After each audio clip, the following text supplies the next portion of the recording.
You guys, how's it going? So now we're going to say this is Vav in Likutey Halachot. This is Od Vav and Halacha Dalet. V'al ken tzarichin nizok mara v'yitzok ma'or b'chatzot al churban Beit HaMikdash. Therefore, a person needs to cry bitterly, to cry very much at chatzot on the destruction of the Beit HaMikdash. Kedei l'shatef atzmo im Shaheena, in order that you should partner with the Shaheena. V'im kol hamitztarim b'tzarata, with all of the pain that she's feeling. Asher yefshar, that it's impossible lispo kol hazaka v'atzaka sheyesh sham shenofelet hamalchut b'neihem. That it's impossible to bear the voice and the crying that cries that there is to her, like that she's fallen the malchut between them, like it's brought in the Torah. Umi yachol lispo et kol hazaka in sham. So Rabbi Nachman is saying like this.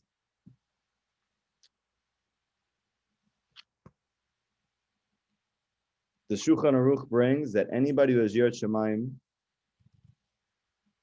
that it would be kedai for them to say Tikkun Chatzot, to get up in the middle of the night and to wail and to cry over the loss of the Beit HaMikdash.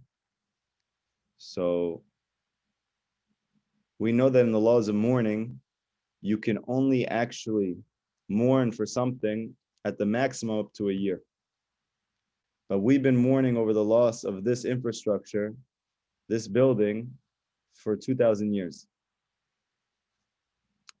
So the obvious question is, how can we mourn over the loss of this building for 2,000 years, when in truth, we're only allowed to mourn for things for at least 1 year, or at most 1 year?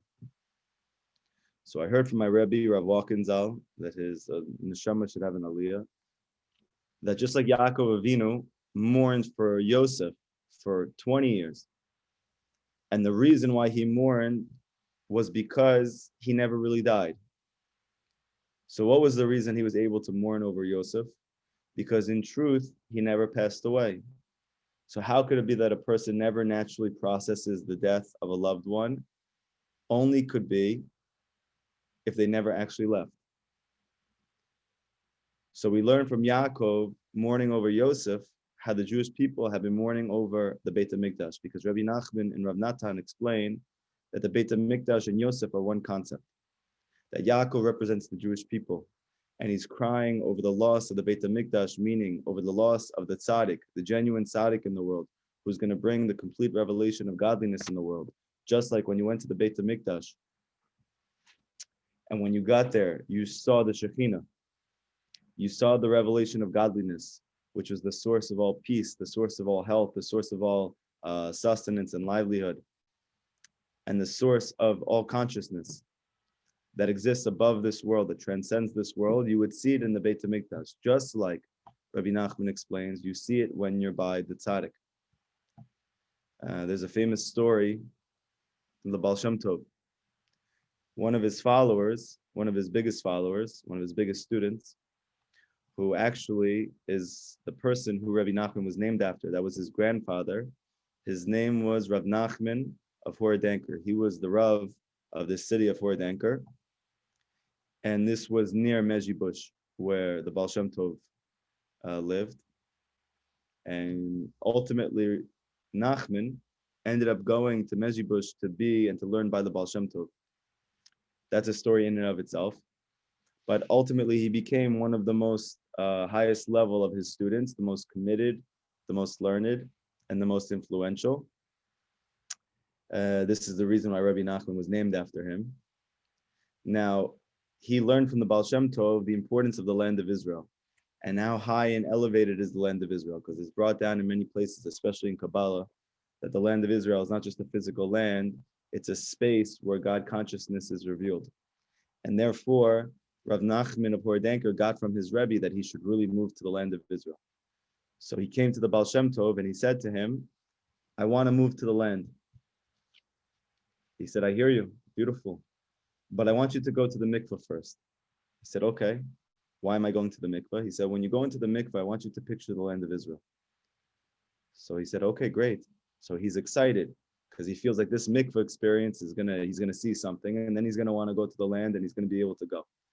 So he gets to the mikveh, he dips in, he comes out, he goes back to his Rebbe, the Baal Shem Tov, and he tells him, I just went in the mikveh. So the Baal Shem Tov said, great, what did you see? So he said, I saw the land of Israel. He said, wow, beautiful. He said, what else did you see? He said, I saw Yerushalayim. It's like, wow, amazing. What did you see in Yerushalayim? He said, I saw the Beit HaMikdash. He said, what did you see in the Beit HaMikdash? He said, I saw the Kodesh Kadoshim, which we know is the place where the most intense revelation of godliness happens. This was the place at the Kohen Gadol. Once the entire year, he was the only one who knew to say Hashem's name as it actually is. We say Hashem. We don't say his actual name for two reasons. One, we don't know how to pronounce it. And two, even if we did, we're not allowed to say it while the Beit HaMikdash is ruined. And even when the Beit HaMikdash was around, only the Kohen Gadol could say it in the Kodesh Kadoshim on Yom Kippur. So he goes in and he sees the Kodesh Kadoshim. He goes, wow, that's unbelievable. He said, what did you see in the Kodesh Kadoshim? Did you see anything else? He said, no, I didn't see anything else. So the Baal Shem Tov said, what about the Aron? Because we know that the casing, the Aron, which held the tablets that Moshe Rabbeinu got from Har Sinai, this was in the innermost sanctum of the Beit HaMikdash, in the Kodesh Kadoshim, in the Aron. So this was where all revelation of godliness came from. It came from those luchot which were within the Aron. So he said, did you see anything else, alluding to the Aron? He said, no, I actually, I don't know why, but when I got to the Kodesh Kadoshim and I got inside, I didn't see the Aron. So he said, that's because the Aron's not in Eretz Yisrael. It's in Mezibush. What was the Baal Shem Tov alluding to? What was he hinting towards? He was hinting and alluding to the fact that he is the Aron. Obviously, on first glance, this story doesn't sound so seeped in humility, but you have to understand that by the Baal Shem Tov and by Rabbi Nachman, that humility does not mean that I think that I'm nothing. Humility doesn't mean that I'm worthless. Humility doesn't mean that I'm a loser. Humility means that I know exactly who I am, and I know exactly where that comes from. So when the Baal Shem Tov said this story, he was alluding to the fact that while all of, so to speak, the external aspects of holiness are in the land of Israel, the innermost part in the exile is not there right now. It's in Mezibush, and he was referring to himself. So for this reason, he didn't actually go to the land of Israel while the Baal Shem Tov was alive. And then ultimately, when the Baal Shem Tov passed away, he did move to the land of Israel, and he passed away there.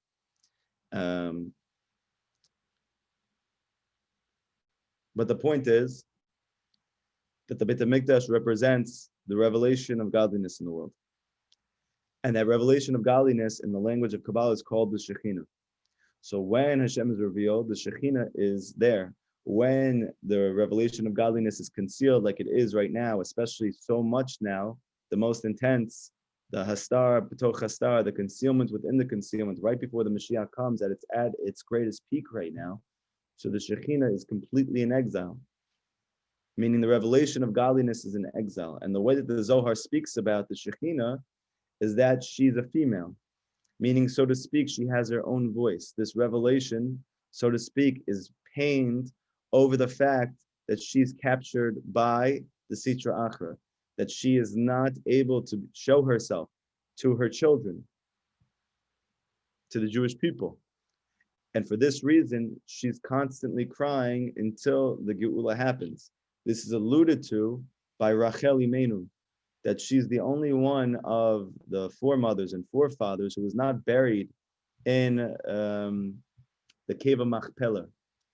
The reason why, says the Gemara, is because when the people came from Ramah, she wanted that they should be able to stay by her and to pray, because there's a greater schut in praying by a Tzadik, and especially a Tzadikah on the level of Rachel Imenu, than anywhere else.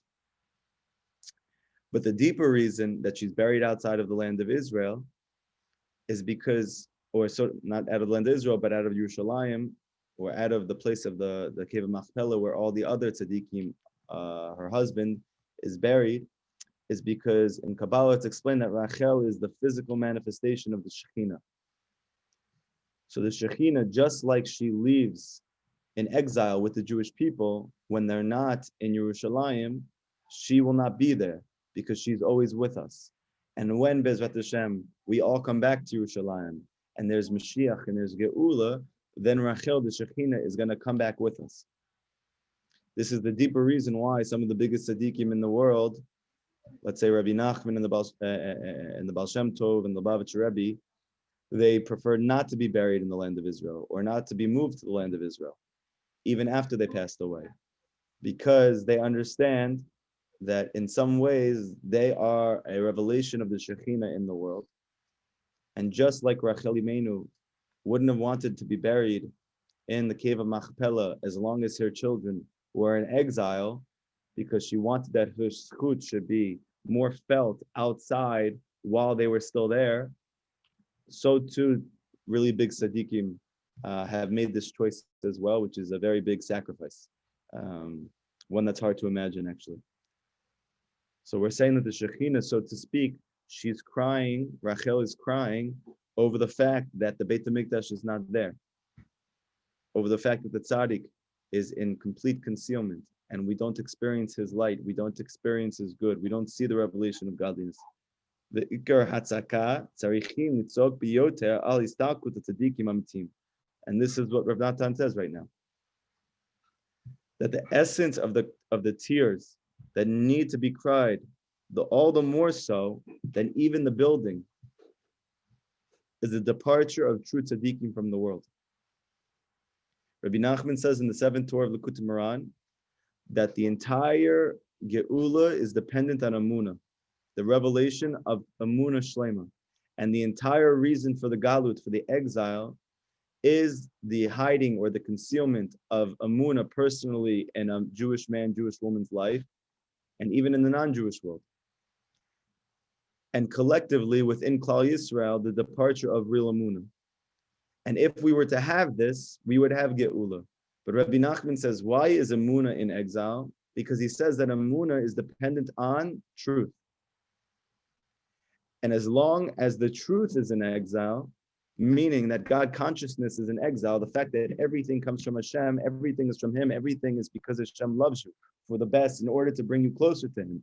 Because this truth is in exile, so we don't have Amunah, because it's impossible for a Jew to have Amunah as long as he's not holding on to this truth. So now Rabbi Nachman says, why is it that we don't have this truth? I mean, the Torah speaks about it, right? The Torah speaks about the fact that everything is from Hashem. The Torah speaks about the fact that Hashem exists. The Torah speaks about the fact that everything that's happening in the world is really a manifestation of Him. So how could you say the truth is in exile?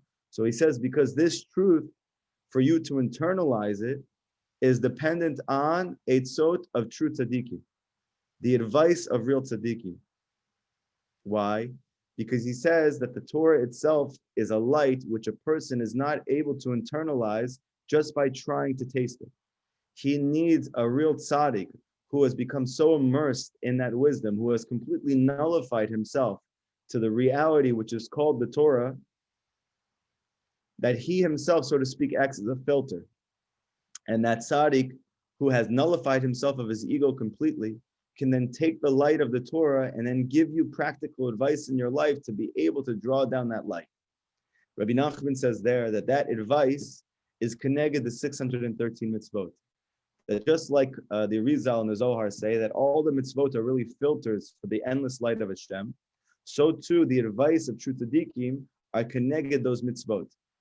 Now it's very hard to understand how Rabbi Nachman can make the assertion that the advice of real tzaddikim is on the same level as the mitzvot that are in the Torah, until you look at the Zohar, which says explicitly that the 613 mitzvot are 613 pieces of eitzot, 613 pieces of advice. Because the concept of advice is that I am giving you a window into something good. I'm giving you the ability to access something good that you are not able to currently. So what is that called? That's like a mitzvah. Because the whole essence of a mitzvah is to tap you into the light of Hashem. So too, when a tzaddik gives you an eitzah, let's say for instance, um, you're struggling with your emunah, and you're learning Torah, and maybe you're even doing hibodedut, and you don't understand why is it that I still don't believe? Why is it that I'm giving so much effort, so much time to trying to internalize the fact that Hashem is controlling my life, that He's bringing me only good because He loves me to bring me to the ultimate tachlit of my life and the tachlit of the whole world, which is kulo tov, which is completely good, which is echad. Comes the tzaddik emet to teach you, because it's impossible to internalize this wisdom until you extract and clear out all of the excess wisdom which is in your heart, which is called chokhmot chitzoniot, secular wisdom. And you're not going to get that from the Torah itself. You need to get that from a true tzaddik. So this, so to speak, is like a mitzvah. It's a portal to be able to experience that emunah, which you know is in the Torah, but you can't access it yourself. Why not? Because there's a barrier. And only the real tzaddik is able to extract that barrier from you, because he himself is also a person who has had to overcome many trials and tribulations to be able to sit and to soak and to live in the light of Hashem. And now he can be a filter to give it over to you. And this is the reason why it says in Pirkei Avot, make yourself a Rav. Because if a Jew was able to internalize, to experience the true light of Hashem within the Torah itself alone, you wouldn't need to make yourself a rabbi. Comes the Torah to teach you, you need a spiritual master who he himself has attained a level of bittul, nullification within the tachlit, the purpose of life, to the extent that nothing else exists for him. He is the one who's able to now draw down the light of that Torah through advice. And this is the deeper reason why Rabbi Nachman encouraged his student Rav Nachman to make what's called Likutey Halachot, to take out all the practical advice from the Kutum Run. Because in this way, this would serve, so to speak, just like the mitzvot are to the Torah, Likutey Halachot, the eitzah, the advice, the practical advice that comes from Rabbi Nachman would be the mitzvot to Rabbi Nachman's Torah that's called the Kutum Run. So that in truth, what are we crying over? We're crying over the loss of true tzaddikim.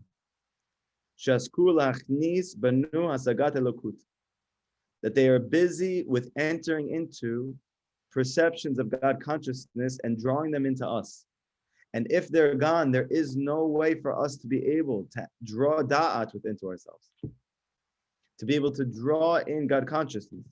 Visharu v'nisharnu yitomim ve'ein av, that we now become like orphans without a father. That Rav Nachman said after Rabbi Nachman passed away, he would cry every day in Tikkun Chatzot. And they said that they used to hear him. He actually had a lot of enemies in his life, because Rabbi Nachman had a lot of enemies. And anybody who connects to Rabbi Nachman's teachings automatically experiences a lot of opposition, because, so to speak, he has entered into the domain of Yosef Tzadik. And we know that there's a metziut, there's a reality that anybody who's attached to Yosef, he automatically draws the ire of his brothers until the end, when the truth is revealed. Rav Nachman, if you read his biography through Fire and Water, I highly suggest anybody should read this, especially, or not especially, but even if you struggle, let's say, to read, you don't like reading. This book is literally like a movie, and it's real life. It's Rav Nachman's whole life, starting from when he was a child till when he eventually met Rabbi Nachman, and then spent the rest of his life sacrificing himself to try and get these teachings out to everybody, which obviously we all connect to now, and especially Tzion Breslov, that this is what we're doing as well, that we believe just like Rav Nachman believes, and believes so much, and sacrificed his whole life for, that these teachings are the key to the Geula, both personally and collectively for everybody. So there's a story there about how he had people who were very opposed to him, to the extent that he was exiled from his city, from his family. He had to live for years outside of home because it was a literal danger to his life to living at home. That those people who were students of Rabbi Nachman, who were Hasidim, Rabbi Nachman, that they were following Rav Nachman because he became the leader of the generation. Not that he replaced the Rebbe, but that he, so to speak, was the conduit he was the Yoshua ben Nun to Rabbi Nachman's Moshe, that he was able to reveal Moshe's teachings to them. Every night he used to cry in Tikkun Chatzot, and where he lived, he had a neighbor who was very against him only because his rabbi told him that Rav Natan was literally immersed in the most horrifying things. So therefore, he ended up coming to hate Rav Natan. And by the way, this is how it works for the majority of people. Usually the hatred doesn't come from personal experience with something. You just hear it from somebody else. And because most people are like sheep, we just take on whatever other people say, even though we haven't experienced it, to the extent that you can literally hate another person just because you heard from another person to do so. And he happened to be Rav Natan's neighbor. And every single night he would wake up in the middle of the night to this intense crying and shrieking. It would wake him up every single night at 3, 4 a.m., 2, 1, whatever it was, every single night without fail, to this intense screaming and crying. And ultimately, he found out that it was his neighbor, Rav Natan. And when they came to him and they asked him to join, so to speak, a coalition of people who were mitnagid to Breslov, mitnagid to Rav Natan and his students, that all of these things, so to speak, that they were trying to do to Rav Natan, literally, that it was a sakana to his life, and they felt that they were in the right, that they were doing a mitzvah. They wanted his haskama, they wanted his approval over it. He said, I cannot approve what everybody is doing, even though my rabbi himself has told me what you're telling me. I have seen this person get up every single morning crying over the loss of the Beit HaMikdash every single night, and I hear his tears, I hear his screaming, and it cannot be that he's not a kosher Jew. It's impossible. It cannot be that all the things that are said about him are true, that a person like that could get up every single morning crying in the middle of the night when everybody else is sleeping over the loss of a building that was destroyed 2,000 years ago. I don't believe it. And this is the point, and this is why by Rabbi Nachman's followers, Tikkun Chatzot is a very big deal, because to Rabbi Nachman's followers, his students, they understand that Rabbi Nachman himself is like a physical manifestation of the Beit HaMikdash. That all true tzaddikim, the Arizal, Rabbi Shimon Bar Yochai, the Baal Shem Tov, they all are revelation of the Beit HaMikdash, and we don't have them. That we don't have a person that we can go to in our generation and tell him what's going on in our life, and literally feel 100%, I can take his eitzah, and I can live with it no matter what he says. I know somebody I met when I was in Uman, that his rabbi is considered by many people to be maybe the greatest Tzadik of the whole generation. That they've seen things from him that go and completely transcend nature, to the extent that the people who are by him, they know that he has achieved a level that nobody else has. And still, this person told me that when I had a very big life decision, and I gave it to him, and he gave me an eitzah, he told the rabbi, this is too hard for me, and I can't do it. And they said, how could you do that? What about emunah chachamim? What about trust in real tzaddikim? He said, for sure, you have to trust them. But he said that this person, no matter what level he's reached, he's not Rabbi Nachman. Meaning that we understand that there's a mitziyut, that these concepts of the true tzaddikim, they're not around anymore. And this is the reason why we are in such deep galut, that we don't have people on this level that we can 100% give ourselves over completely and believe that whatever they tell us for us in our personal lives, that this is going to be the key to us achieving wholeness and spiritual excellence and mastery in our lives. And therefore, like this pasuk, that we're like orphans without a father. And if we realize that that's what's happening right now, and even in the COVID, that you see many tzaddikim, and we don't know obviously the level of anybody, but we see many tzaddikim pass away, that all the more so, it's becoming a greater and greater travesty that we do not have leaders anymore. And how horrifying that is, how scary that is, that we're in the chevlei of Mashiach, that we're in the birth pangs of Mashiach, the most intense emotional, psychological, spiritual pain that we have in history. And now, on top of that, we have no leaders to guide us.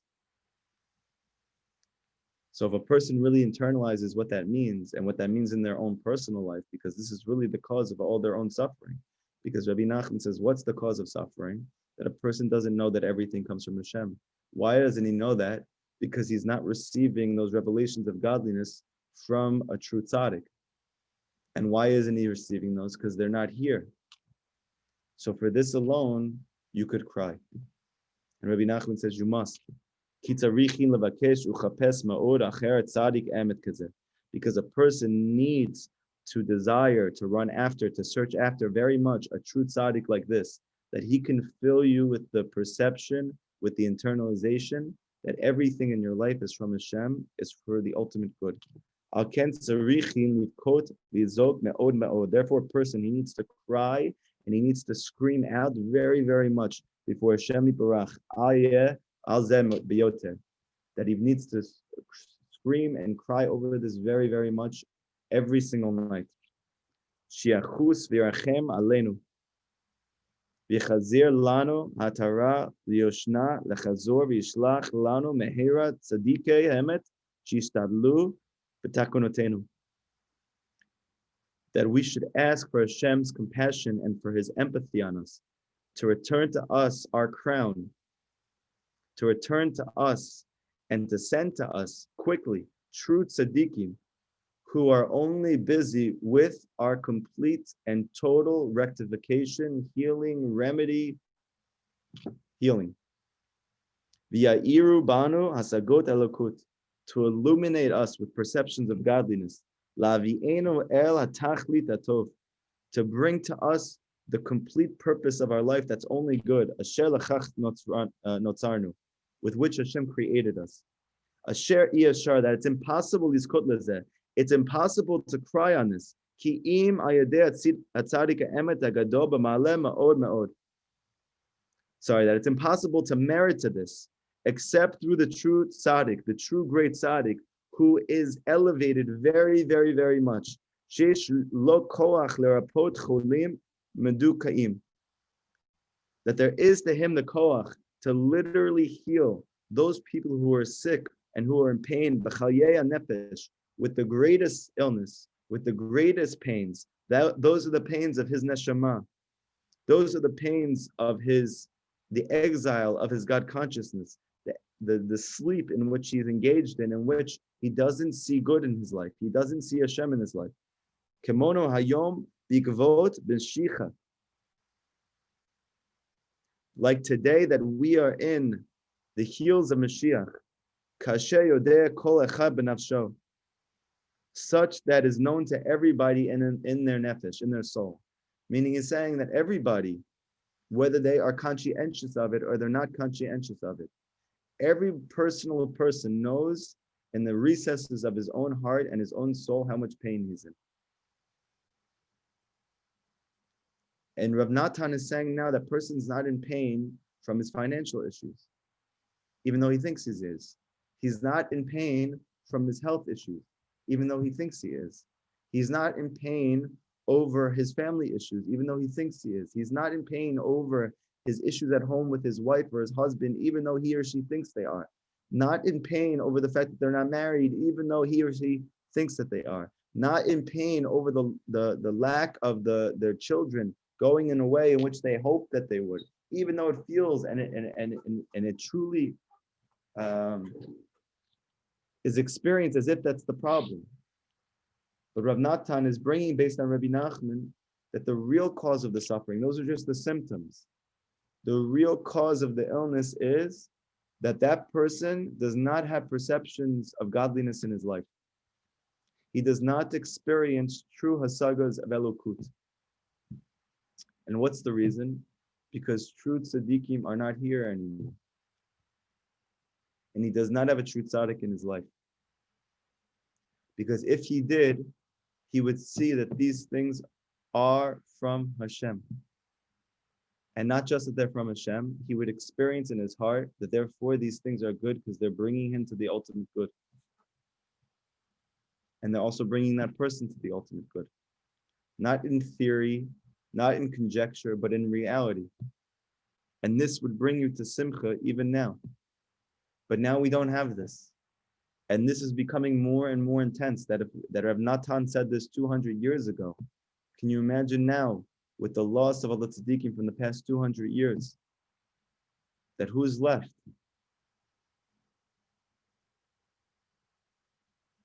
And if you think that you don't have a reason to cry over the loss of the Beit HaMikdash, because it's a building, and who cares about a building?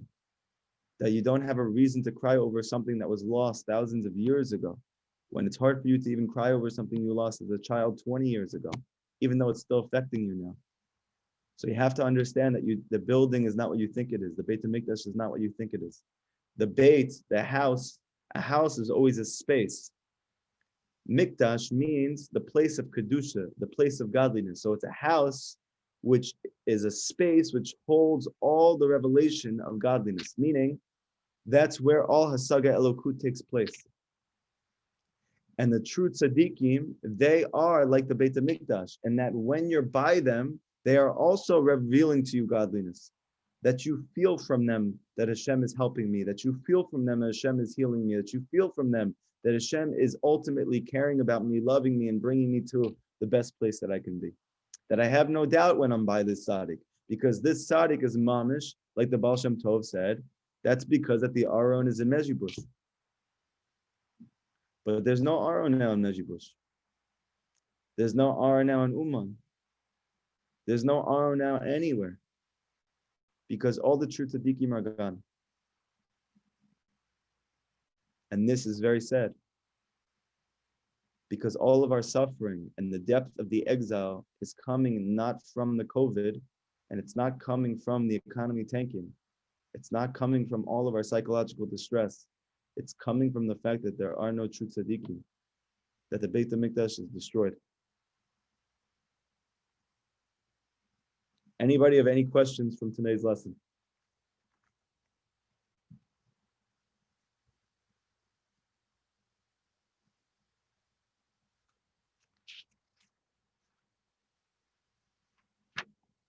I highly suggest people ask questions. The ability for you to be able to. Okay, great. How are you, Rabbi? Yes, there's a question here on the bottom. So is there hidden tzaddikim? Yes. So we know that in every generation, there are 36 tzaddikim. This is still true now. And according to the Zohar, not only is there 36 tzaddikim, there's actually 36 revealed tzaddikim and 36 hidden tzaddikim. Okay? That means that there's 72 tzaddikim in every generation. This is true still now. However, the concept of these 36 revealed and 36 hidden still does not fall under the category where Rabbi Nachman calls the Tzadik Emet. That when you get to the category of the Tzadik Emet, this is something which supersedes even the 36 tzaddikim. That, so to speak, where are all the 36 tzaddikim getting their chokhmah from? Where are they getting all of their revelation of godliness from? They're actually all encompassed within this Tzadik Emet. Just like when Moshe Rabbeinu was alive, and the Torah says that he had the group of people that they were all prophesying. And Rashi there explains, and the Or HaChaim explains, the Ramban explains, where were they all getting their nevuah from? They were actually drawing it all from Moshe. So too, Rabbi Nachman is not asserting that there's no tzaddikim at all in our generation. Rav Nachman is not asserting that there's no tzaddikim left. Rav Nachman was a tzaddik. And we know that this person that I just explained, in the land of Israel, he's by who he considers to be, and who many people consider to be, the biggest tzaddik in the whole generation. And still he says that he's for sure one of the 36, and yet he's not the concept of the tzaddik emet. So you're not mourning over the fact that there's no tzaddikim, because there are. You're mourning over the fact that there is no tzaddik emet in the world. And ultimately, when there is a tzaddik emet again, and when he is revealed, this final tzaddik emet will be the Mashiach himself. Any other questions? Is there a way to identify the 36 revealed and hidden? There is a phone number. If you call 1-800, who's a tzaddik? You will find out. No, I'm just kidding. I don't know. But Rabbi Nachman says, and Rav Nachman says, and they stress very much, that part of your hibodedut every day is that you should be begging Hashem, that you should be attached to the true tzaddik, whoever this is, and to his students which are giving over his teachings. And through this, you're able to be connected to, let's say, one or many of those 36 Siddiqim, or those hidden Siddiqim. Any other questions? You're welcome. And you don't have to ask them out loud. You can write them in. But I highly suggest that you ask questions, especially practical ones.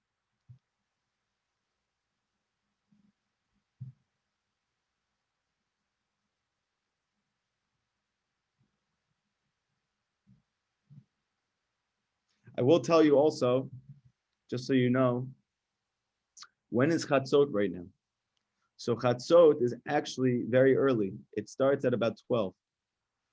Most people are still up at 12, or a lot of people are still up at 12. So if you're still up at 12 right before you go to sleep, you can literally be Yotze Tikkun Chatzot, which takes, when you get used to doing it, it only takes about 10 minutes to say. And the amount that Rabbi Nachman speaks about it and the benefits of it in your own personal life and for the Jewish people. And this is on top of what the Zohar says. This is on top of what the Arizal says. This is on top of what the Shulchan Aruch says. That it's a very, very, very great rectification. I think right now you can do it up till about 5:30, and then Alot HaShachar happens. So from now you have about a window of like 12 to 5:40, something like that. You have to look it up.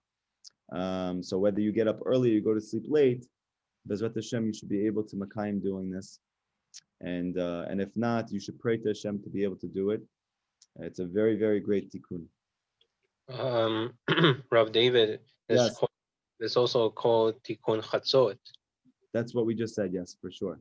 Are women allowed to participate in tikkun chatzot? Absolutely.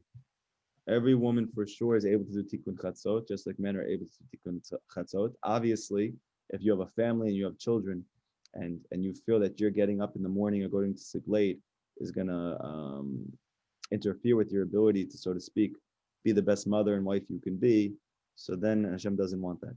But if, let's say, for instance, you're able to because you have such a munah, and it's not going to get in, and it's not going to interfere, or that you're not married, or that you don't have children, or whatever, you're just able to, for whatever reason, for sure, Rabbi Nachman would suggest that you should say Tikkun Chatzot. And in some ways, there are no more powerful prayers than a woman's prayers. And Rabbi Nachman says that the entire Geula, like Chazal say, is dependent on the Jewish women. And he says that Tikkun Chatzot brings the Geula closer. So in that sense, you would think even more so. I'll tell you a quick story, by the way. I think I said it recently, I'm not sure. But there was a Rav Levi Yitzchak Bender. He was one of the biggest Tzadiqim that was a Breslov Chassid in the past 100 years. He was, so to speak, the leader of the past generation of the students of Rabbi Nachman. And he brings down a story that he was by a very a big Tzadik who was a student of Rabbi Nachman. He was a rabbi of a community, and he had him over for Shabbat. And when he was over, there was another person in the community who was begging this rabbi that Rav Levi Yitzchak Bender should be able to spend the meal by him on Shabbat. So the rabbi didn't let him come for the night meal. He had him there for the night meal.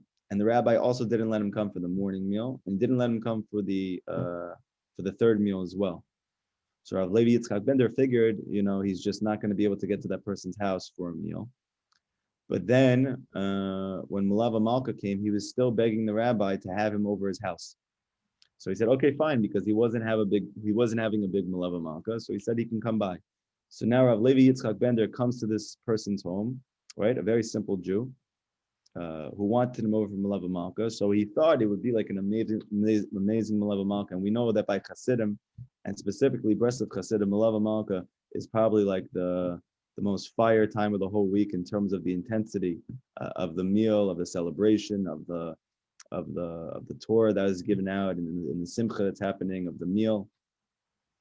So he thought something big and explosive was going to take place. He gets in the house, they eat and then within like a few minutes, he takes out the benchers and they bench, and he says, "Okay, I'm going to sleep. Have a good night. Thank you for coming over."